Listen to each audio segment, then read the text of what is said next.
Greetings, everyone. Pete Pardo here from Sea of Tranquility. Welcome to another episode of Ranking the Albums. Today, we're going to look at a very small catalog, but a band that's really, really cool that I've just been wanting to find any excuse at all to talk about. You're not only going to see a Ranking the Album show from them today, but you're probably going to see them pop up in another series that we do here that... I won't say any more because you're going to see them again this month, right? Another time. So they are originally from San Diego, California. They originally got started out as a band called the Silver Sunshine in about 2001. The band I'm talking about eventually became Astra. Okay? A band that had quite a bit of buzz about them early on. They got signed to Rise Above Records, Metal Blade Records, which obviously, if you're a band that's come out in the last 30 some odd years, being signed to Metal Blade is pretty cool, right? Though they're not metal at all.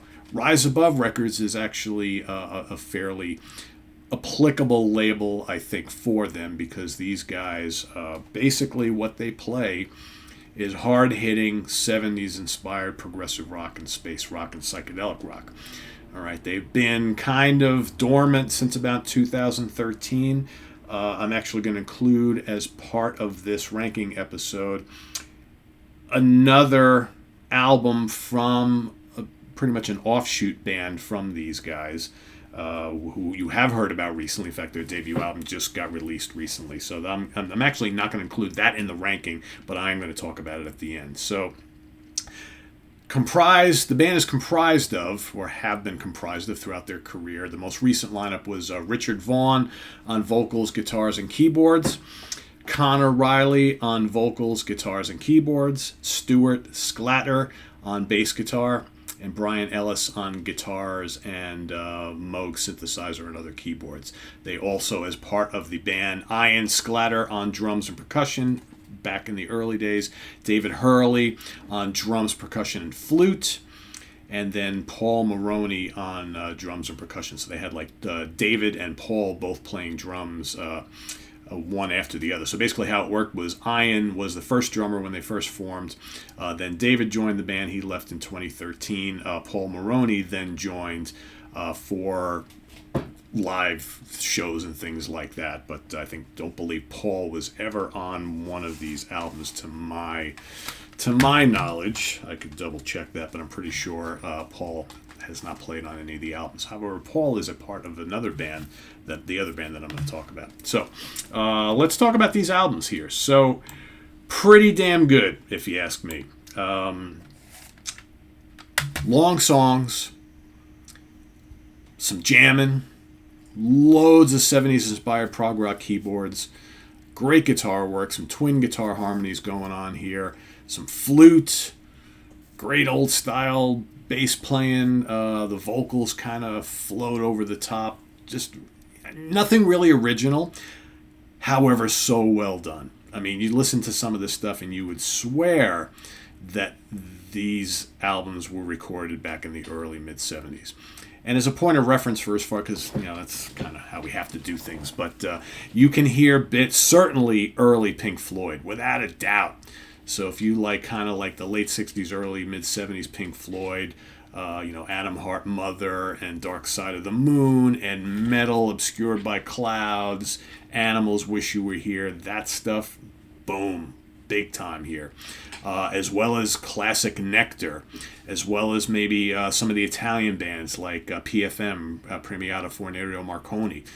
Certainly them as well. I hear some Hawkwind, because there's definitely some space rock things going on here.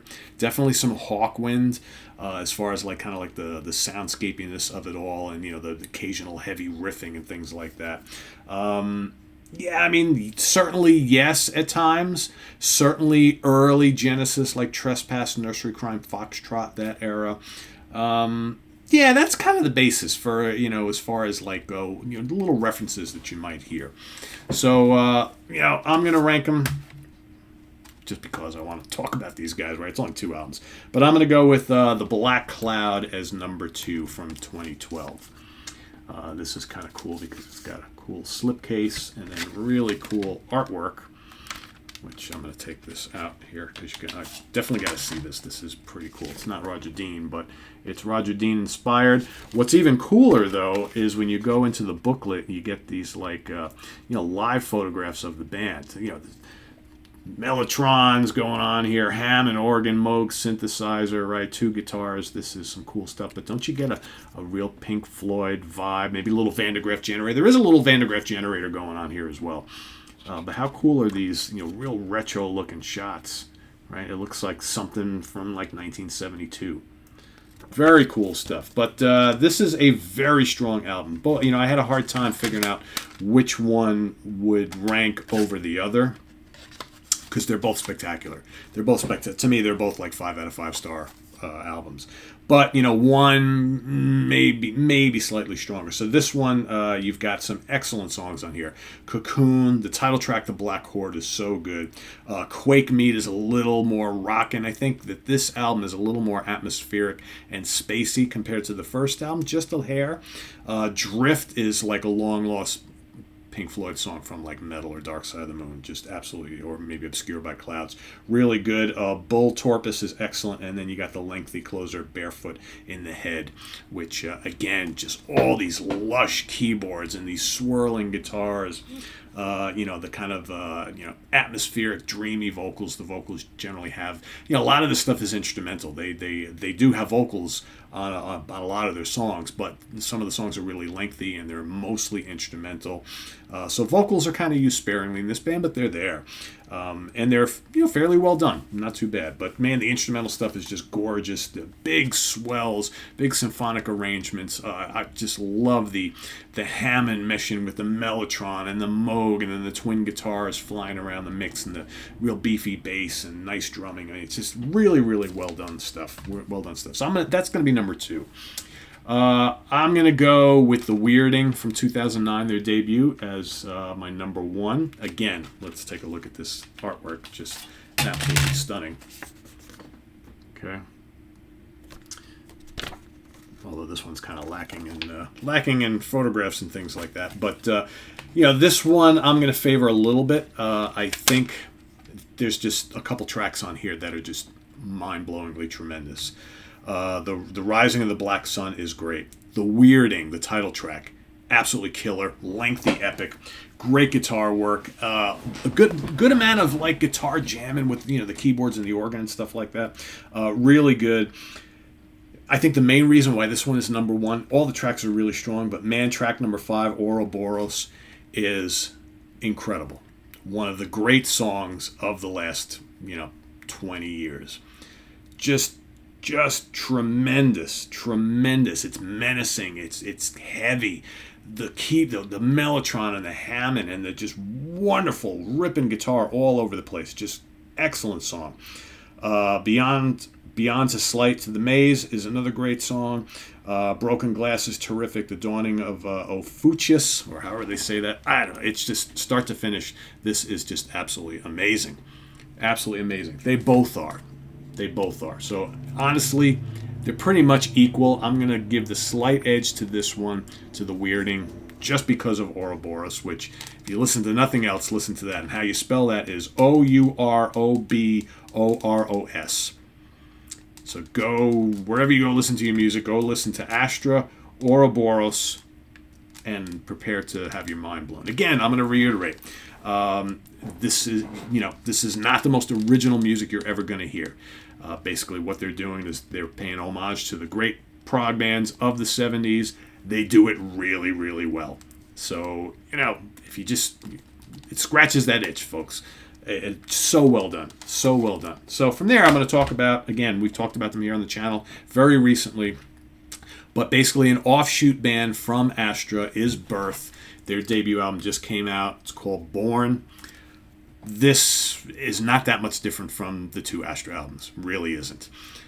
Maybe it's a little less of the space rock thing going on, right? I think that's, for me, the one main difference. There's like I said, a healthy space rock element on those 2 albums.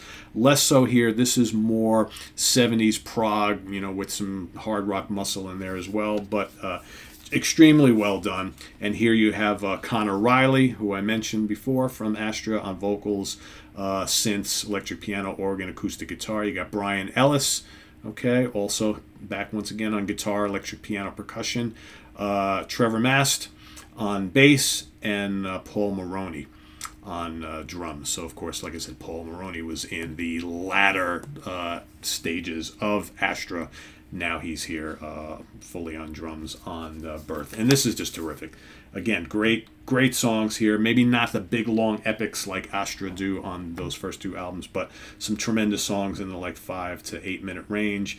Descending Us is so good. Cosmic Tears, Long Way Down is tremendous. The title track, Born, really good. Again, loads of Mellotron, Hammond organ, Moog, great guitar work. Again, vocals are here, used kind of sparingly, but they're here. Tremendous. A little darker, maybe. Very rocking in spots. These albums are really good. If you like, if you don't mind more recent bands who are basically doing a style that was very popular 40, 50 years ago, because that's what this is, then you're going to love this. You're going to love these albums. So again, I'm going to go with number 2 is going to be the Black Chord. Number 1 is going to be the Weirding, and then kind of like the honorable mention here, the kind of like the first cousin, so to speak, or the half sister, half brother is Birth. Okay, Born is the album. So I tell you, if you like classic prog, you don't own either Astra album or the Birth album. What are you waiting for? Go out and check them out. I love this artwork on these albums, right? Great stuff. So that's my ranking for today. Giving a little love to a band that doesn't have a lot of output, but you know what? They deserve some attention, I think. So Astra, great band from California, as well as the new offshoot, which is Birth. So check all 3 of them out. Visit us on the web at www.seatranquility.org. We're on Facebook. We're on YouTube. All together. All the damn time. Thanks for watching, everybody. Stay tuned for more Ranking the Album shows coming up here on the channel. Lots of things in the works. All Them Witches, Venom, Joe Bonamassa, Cheap Trick, Tom Petty, Dark Tranquility, Cradle of Filth. The list is really long. Flying Colors. We've got a whole bunch of bands that we're going to be doing Ranking the Album shows on. We're going to get back into the Ranking the Album train once again. So stay tuned for much more. Generally going to be playing these, or debuting these on Sundays. Sundays is kind of like the new Ranking the Album slot, but you may see them pop up at other times during the week as well, depending on how things are going, right? So depending on how, if I want to wait till Sunday to debut, then that's kind of how it goes. So thanks for watching, everybody. I am Pete Pardo. Please subscribe if you haven't already, and click on that notification bell. We've also got the links below to our Ko-Fi page for channel donations, as well as our merch page, where you can get all sorts of cool Sea of Tranquility stuff. And please hit that like button. Very important. Please like all these videos. Every time you watch one of our videos, please click the like button. That's very important for the YouTube algorithm to make sure we get these videos out there, everybody, as we're marching towards 100,000 subscribers. So thanks again, everybody, and we'll see you real soon here with more stuff. I am Pete Pardo. Bye-bye.